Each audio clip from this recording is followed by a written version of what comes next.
এই গাইস, আসসালামু আলাইকুম। আজকে আমি ভিডিওটা এখান থেকেই শুরু করলাম।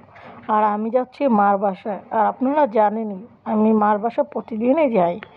আর মার বাসায় আজকে কী কী করবো, কোথায় কী খাবো সেটাও বলবো। আর এখন আছি রাস্তায়, এখান থেকে মার বাসা খুবই কাছে। একটু পরে মার বাসায় পৌঁছে যাব। আর পৌঁছে যেয়ে কী করি সেটাও আপনাদের কাছে শেয়ার করব। আর আমার ইচ্ছা আমি অনেক বড় একটা ইউটিউবার হবো কিনা জানি না। আর এই যে মার বাসায় এসে গেছি, আর আমার ভাই কিন্তু আমাকে সালাম দিয়েছে, দেখার সাথে সাথে ওই গেট খুলে দিচ্ছে। আর আমার ভাইয়ের কোলে রয়েছে আমার একটা মা, আমার কলিজা, আমাদের কলিজা, সবার কলিজা। তো ভাইয়ের মেয়ে, যাই হোক, ওর দেখা পাইছে, খুবই ভালো লাগছে। তারপরে দেখুন আমার মেয়ে ওই যে বাইরে থেকে দেখছে ওই যে কী জানি বিক্রি করতেছে, বাতাসা, লাড়ু, আরও অনেক কিছু, তাল মিষ্টি টিচি।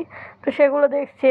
তারপরে কি এই দেখুন, তারা সেইগুলো আমি এনে দিয়েছি আর তারা এখন খাচ্ছে। তখন আমি মোবাইলটা নিয়ে যাইনি, তাই ভিডিও করে দেখাতে পারিনি। তো 3 ভাই বোনকেই দিয়েছি। আর আমাদের 3টে মেয়ে, পরে একটা ছেলে। 3 ভাই বোনের।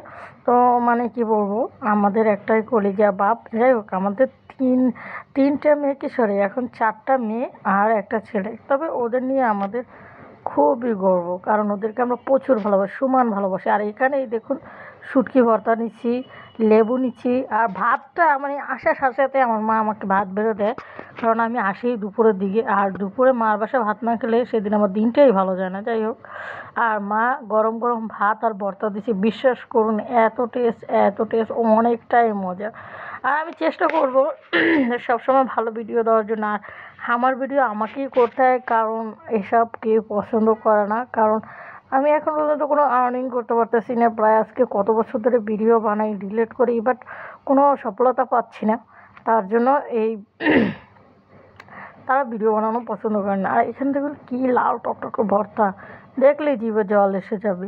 আর মা আজকে কী রান্না করছে জানেন? লাউ দিয়ে গরুর মাংস। ওয়াও, হেভি টেস্ট, খাইতে খুবই টেস্ট। আর আমি একটু খাওয়া দাওয়াই বেশি পছন্দ করি সব সময়ের জন্য।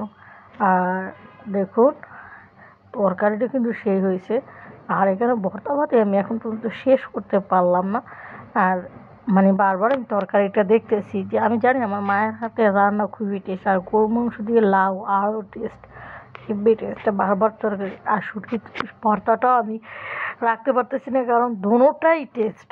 কারণ দুটো থেকে মানে আমার কী বলবো, কোনোটাই আমি আলাদা করতে পারতেছি না। যাই হোক, শুটকি ভর্তা খাওয়া শেষে আমি এই যে গরুর মাংস আর লাউ, বিশ্বাস করুন ভাই, ঝোলটা এতটাই টেস্ট হয়েছে। কখনো যদি পারি আপনাদের সামনে রেসিপি নিয়ে আসবো। তারপর কি সন্ধ্যা হয়ে আসছে, এখন আম্মু সন্ধ্যার নাস্তা কী খাওয়াবে। বোন বললো মোমো বানাই, নাগা মোমো বানাইতে আছে আমার বোন। এতটাই টেস্ট হবে বিশ্বাস করবেন না। এই মোমোর আমার বোন অনেকটা কষ্ট করে মোমো বানাইতেছি। আবার শুনেন, বাচ্চাদের জন্য আলাদাও মোমো বানাচ্ছে, আর আমাদের জন্য নাগা মোমো। আর এই দেখুন আমি চুলার পাড়ে এসে গেছি। আর এখানে দেখুন, এই যে দেখুন মোমো বানানো, মোমো সিদ্ধ দিয়েছে, যাই হোক, রেডি করার জন্য। আর এদিকে কিন্তু মোমোটা হয়েও গেছে। আর এই দেখুন আমাদের বাচ্চাটার দেখুন, আমার এই বাচ্চাটা ওর মামামের কাছে বসে রয়েছে। আর বলতেছে যে মামা মোমো বানাচ্ছে, আমাকে দাও, আমাকে দাও। ও বুঝতেছে না যে এভাবে খাওয়া যায় না। তারপর দেখুন এই যে মোমো বানানো শেষ, বা রান্নাও শেষ। আমার ওই যে যাই হোক, ছেলেটাকে দিছে, মেয়েটাকে দিছে, আমাকে দিছে, আমরা সবাই খাইতেছি। বিশেষ করে অনেক মজা হয়েছে। আমার মেয়ে ওই সাইড থেকে হাত দিতেছে, গরম অনেক। বোন সবাইকে নিয়ে খায়, কীভাবে যে বাচ্চাদেরও সামলায় আল্লাহ মাবুদ জানে। আমি কিন্তু এত সামলাইতে পারি না। ও সবাইকে সমানভাবেই সামলায়, কাউকে অল্প না, কাউকে স্বল্প না, কাউকে বেশিও না, সমান একদম। ও 3টাকেই সমানভাবে সামলাইতে পারে। বোন অনেক মজা করে মোমোটা বানাইছে। নাগা মোমো দিয়ে যেটা বানাইছে অত তো ঝাল হয় না, ওরাও খাইছে, বাচ্চারাও খাইছে।